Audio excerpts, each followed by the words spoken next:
This is Optimal Health Daily, episode 829. Sleep and Weight Loss, Part 2, by Marygrace Taylor with DietSpotlight.com, and I'm Dr. Neil, your very own personal narrator. Welcome to a Thursday edition of Optimal Health Daily. Remember, this is one of 5 podcasts where we read to you from blogs for free so that you don't have to read them yourself, except on Fridays. That's where I usually answer your questions. Now, today's post is a continuation from yesterday, so I'd recommend listening to yesterday's episode first if you haven't already. That's episode 828. But if you're all caught up, let's get right to part 2 as we optimize your life. Sleep and Weight Loss, Part 2, by Marygrace Taylor with DietSpotlight.com. Sleep deprivation weight gain. It makes you hungrier. Hormones play a crucial role in leveling out hunger levels. That's what connects sleep deprivation and weight gain. This is not what we want. We want sleep and weight loss. If it's been a while since your last meal, your body will start producing ghrelin, so you feel hungry and want to eat. And as your stomach starts to fill up, your body starts producing leptin, so you feel like you've had enough and wanted to stop. And this was according to a study in PLOS Medicine. But these hormones can get thrown out of whack when you don't get enough sleep. Research has found that those who typically get just 5 hours of sleep produce significantly more ghrelin, the appetite-stimulating hormone, and significantly less leptin, the satiety hormone, compared to those who snooze for 8 hours. That's a combination that can cause you to eat more than you usually would. Dave Manuel, certified lifestyle mentor and executive performance coach, states, quote, "There is a lot more to sleep deprivation than a few late nights. If you are not achieving an adequate amount of sleep for prolonged periods, it puts a serious strain on the body and can cause life-threatening conditions, and in some cases, significantly increase mortality risks compared to those that achieve the recommended hours per night." End quote. It can also make you crave unhealthy food.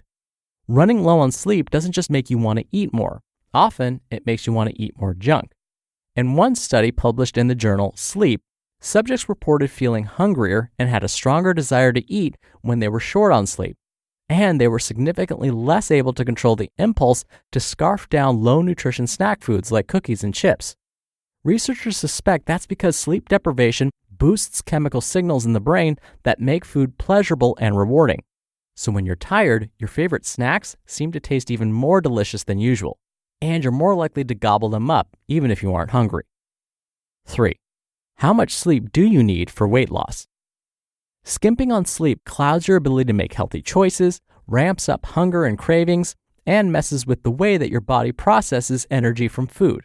Add it all up, and it's no wonder that sleep and weight loss so strongly affect your efforts. So, how much sleep do you need to keep the number on the scale in check? In general, adults should aim for 7 to 9 hours of sleep per night. This is according to the National Sleep Foundation. That's the amount that seems to reduce the risk of becoming overweight or obese. But it's also the amount that appears to promote better health overall.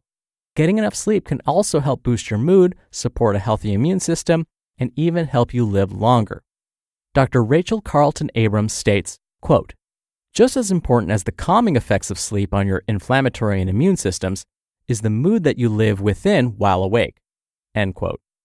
One important thing to keep in mind is you won't reap more weight benefits by sleeping longer. Spending too much time in bed could backfire. Studies are showing that regularly getting more than 9 hours of sleep could be just as bad for your weight as not sleeping enough. So don't try to be an overachiever. More is not necessarily always better. 4. Sleep and weight loss tips.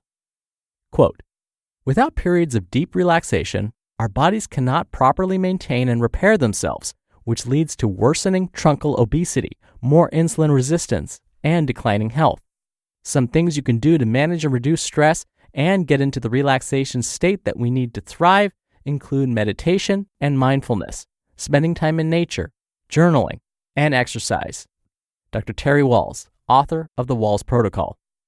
Logging enough snooze time is often easier said than done.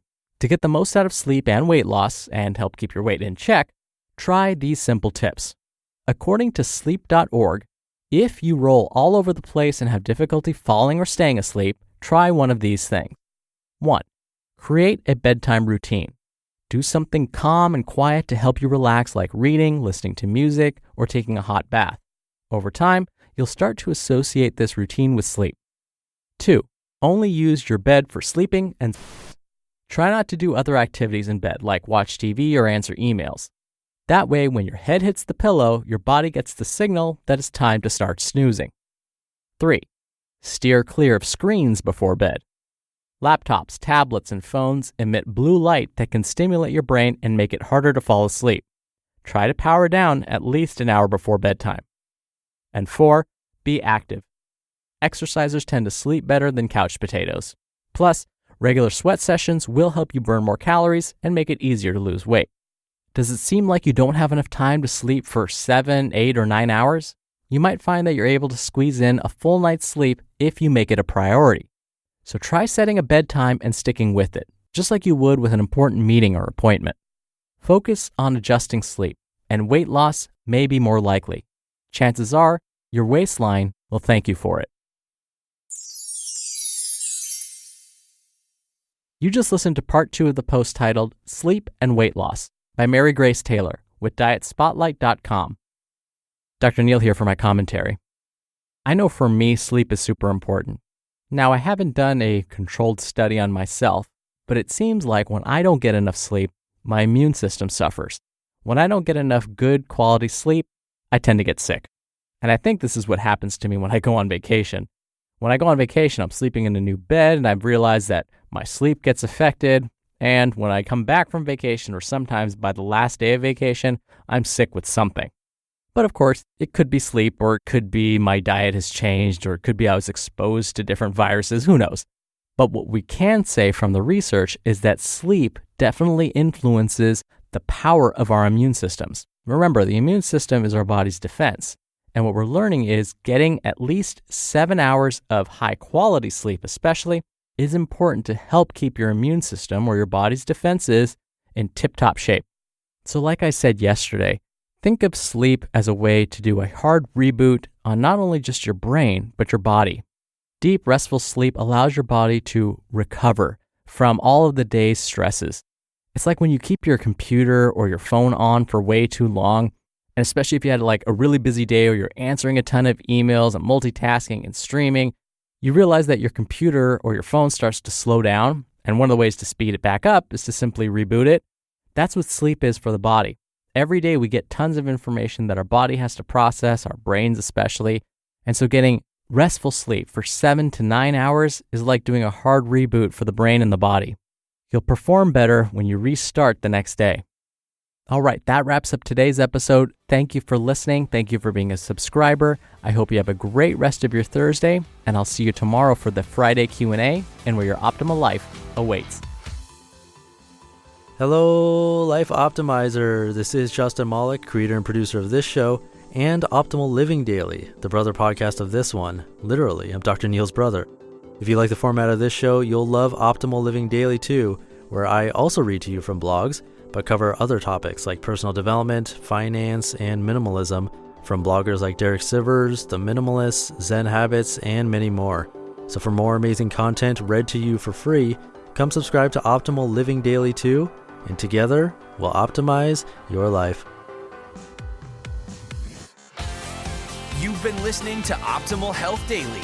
Be sure to hit the subscribe button to stay up to date on each new episode, and head to oldpodcast.com. That's oldpodcast.com for a free gift, as well as more actionable tips and resources to help you maximize your potential. Thanks for joining us, and remember, your optimal life awaits.